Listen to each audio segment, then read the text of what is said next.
Ada 2 tokoh dari Hunter x Hunter yang aku pengen dia punya subplot.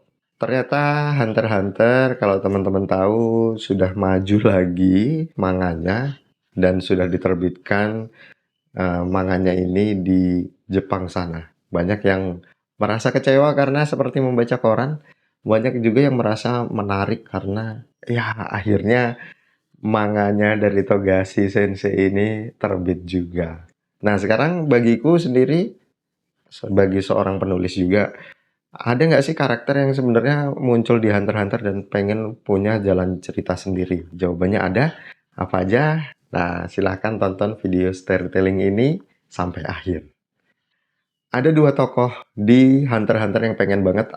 Aku nih, ini harus ada ceritanya sendiri deh.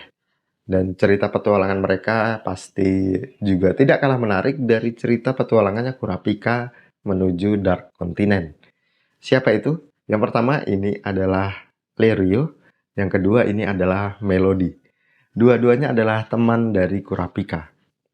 Kenapa aku pilih Leorio? Karena Leorio ini ternyata bisa mempelajari Nen. Itu yang menarik saat dia dipilih untuk menjadi presiden asosiasi hunter selanjutnya bersama dengan Zodiac. Ternyata jurusnya si Leorio ini berhasil memukul bapaknya Gon.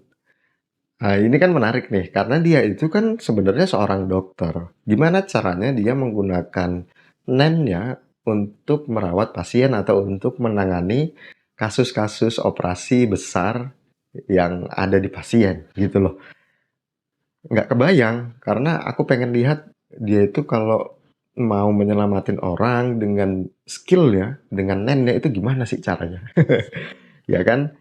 Boleh dia mungkin ikut petualangan bersama Kurapika misalnya, tapi ternyata tidak.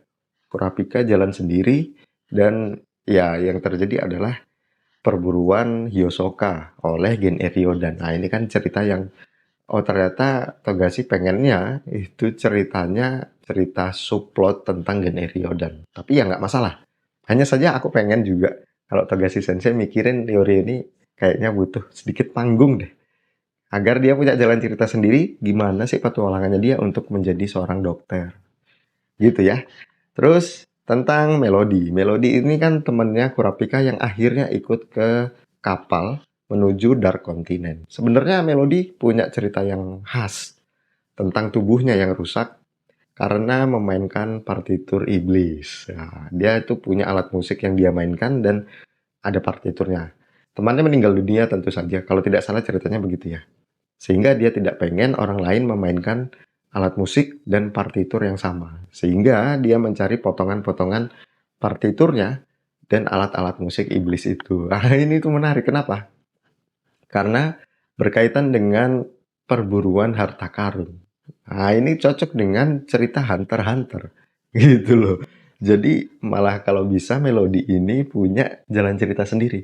Mungkin teman-teman akan bingung, Melody kan skillnya cuma mainin seruling, membuat suasana mood orang berubah, dan juga dia bisa mendengar dari jarak jauh. Nah, malah ini yang sebenarnya menarik. Bagaimana kalau Melody punya mode bertarung? Teman-teman pernah melihat Bisky, guru dari Gon dan Killua, yang ternyata punya mode bertarung, yang badannya berotot jadi besar, iya kan? Walaupun nennya itu dianggap sama Killua nggak penting, ya kan? Tetapi ya sekali lagi Bisky juga menarik untuk ditonton, hanya saja ya masih menarik Melodi karena penuh dengan misteri. Karena ada hal misteri yang sudah diungkapkan oleh Togashi Sensei, hanya saja nggak tuntas. Gitu loh, atau memang sengaja nggak tuntas. Gitu ya. Sedangkan Leorio sekali lagi dia menjadi seorang dokter, tapi gimana dia menggunakan nennya untuk merawat pasien. Itu adalah 2 tokoh di Hunter x Hunter yang pengen banget aku ada nih subplotnya itu seperti apa, gitu ya. Tapi ya itu cuma keinginanku aja. Tentu Togashi Sensei punya rencana tersendiri. Maka dari itu kalau masih betah baca manga Hunter x Hunter, silahkan aja dibaca. Saya nggak tahu sampai sejauh apa manga itu sekarang ya. Oke, itu aja video storytelling kita kali ini. Kalau kamu nih, kalau kamu. Kalau kamu itu pengen tokohnya apa yang punya jalan cerita sendiri, gitu ya?